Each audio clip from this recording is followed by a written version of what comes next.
Saludos y Dios les bendiga.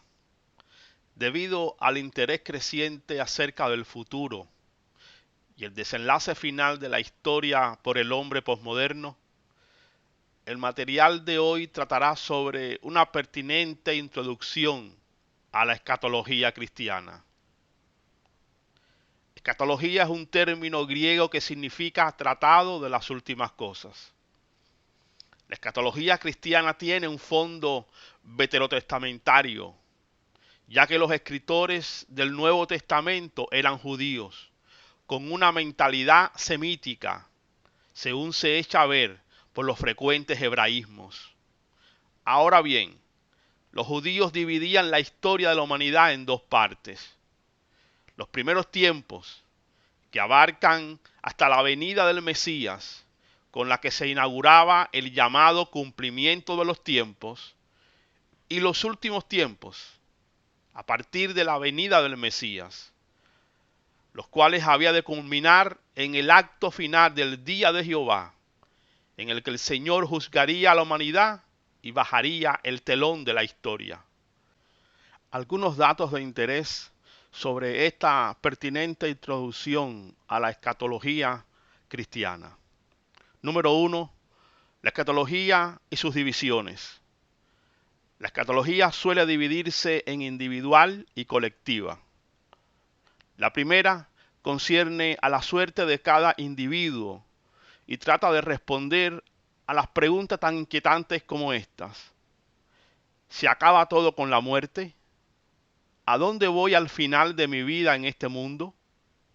¿Qué hay reservado para mí al otro lado de la tumba? Hebreos 9:27 nos dice lacónicamente, o sea, breve y conciso, que está reservado a los hombres el morir una vez y después de esto el juicio.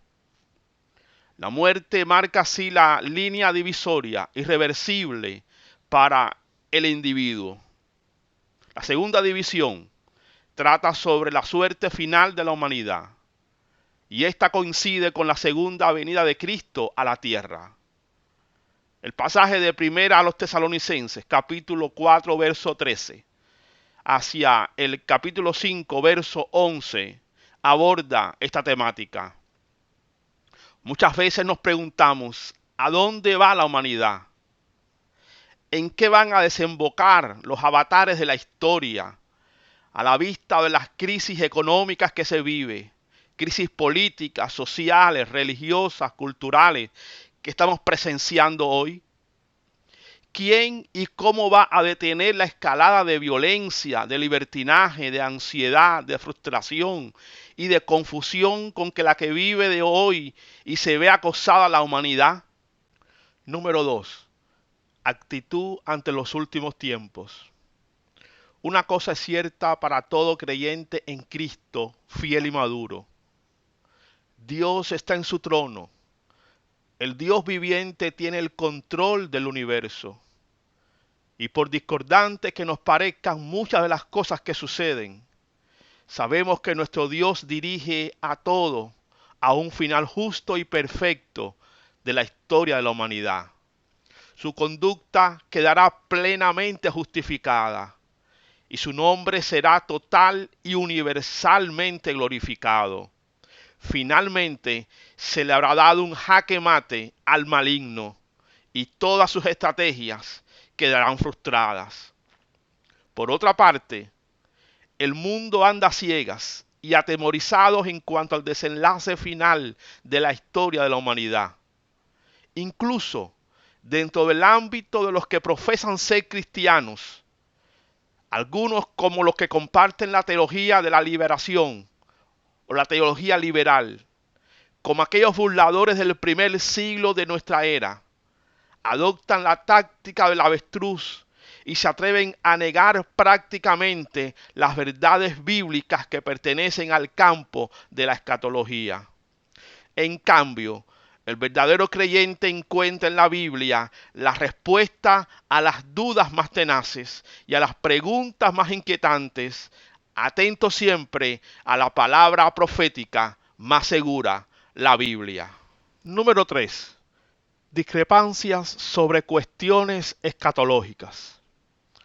Es cierto que hay aspectos de la escatología no del todo claros, más por defecto de una correcta hermenéutica que por la cantidad de datos revelados, las cuales es menester y necesario estudiar el conjunto de las escrituras para no fallar.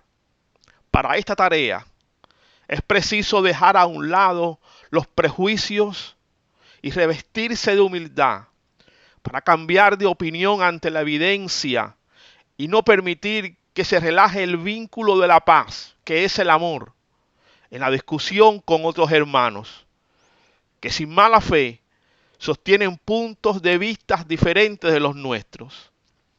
Tales aspectos no deben producir división entre los creyentes. Recordemos lo que dijo y escribió San Agustín: en lo necesario, unidad; en lo dudoso, libertad; en todo, caridad. Número 4. El estudio de la escatología. El estudio y la discusión de las doctrinas escatológicas nunca deben relegar a un segundo plano las verdades medulares del Evangelio para la salvación de los perdidos y la santificación de los creyentes. Una morbosa curiosidad acerca de fechas, lugares y otros detalles periféricos es claro indicio de inmadurez espiritual. Alguien dijo: el bebé busca entretenimiento. Sin embargo, esto no significa que el estudio de la escatología haya de ser relegado al olvido. Son ya bastantes los que no se atreven a predicar o enseñar sobre los últimos tiempos, sencillamente porque no lo entienden o creen que carecen de importancia. Ya que la palabra de Dios tan repetidamente nos exhorta a la amorosa expectación de la segunda venida del Señor, nos interesa mucho a los cristianos el estudio profundo de la profecía y de los eventos finales de la historia. Palabras finales. ¿Cómo se aplica la escatología para guiar nuestras vidas? La escatología nos ofrece importantes lecciones espirituales. Primero, nos recuerda que Dios es el dueño de nuestras vidas y de todo lo que existe. En segundo lugar, nos motiva a vivir una vida dedicada al Señor y al servicio de los demás. La escatología nos inspira a vivir nuestra vida como si cada día fuera el último. No debemos permitir que el mundo nos distraiga de nuestros deberes espirituales. Finalmente, la escatología nos da la esperanza de un futuro mejor. Un futuro en el que seremos testigos de la gloria de Dios y gozaremos de su presencia para siempre. Si has encontrado útil este material, deja tus comentarios y compártelo. Dios te bendiga.